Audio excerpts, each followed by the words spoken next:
Segunda leitura.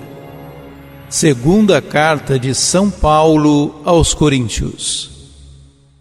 Irmãos, estamos sempre cheios de confiança e bem lembrados de que, enquanto moramos no corpo, somos peregrinos longe do Senhor, pois caminhamos na fé e não na visão clara.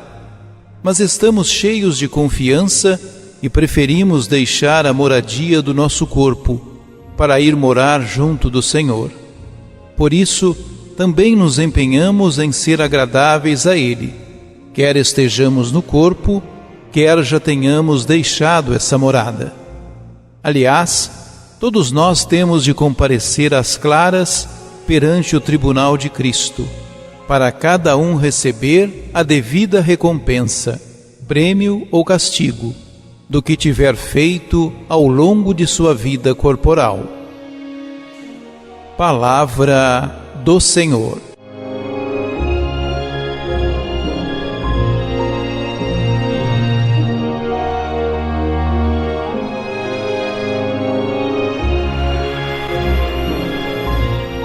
Este texto de Paulo aos Coríntios toca o coração de seus leitores e ouvintes. O apóstolo recorda que estar no corpo é como estar no exílio, fazendo uma alegoria com o período histórico em que Israel se sentiu distante de Deus por estar longe da sua terra e do seu lugar sagrado. A leitura nos deixa como mensagem que a vida na terra é passageira.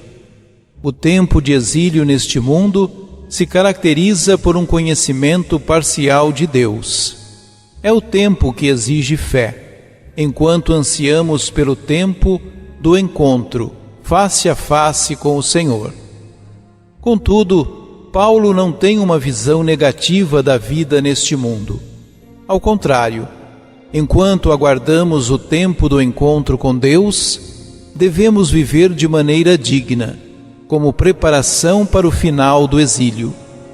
Enquanto habitam neste mundo, o que na linguagem do apóstolo consiste em habitar o corpo mortal, compete aos cristãos viver de acordo com as exigências de Deus, caminhar à luz da fé, assumindo todas as responsabilidades de discípulos comprometidos com Cristo na construção do reino de Deus.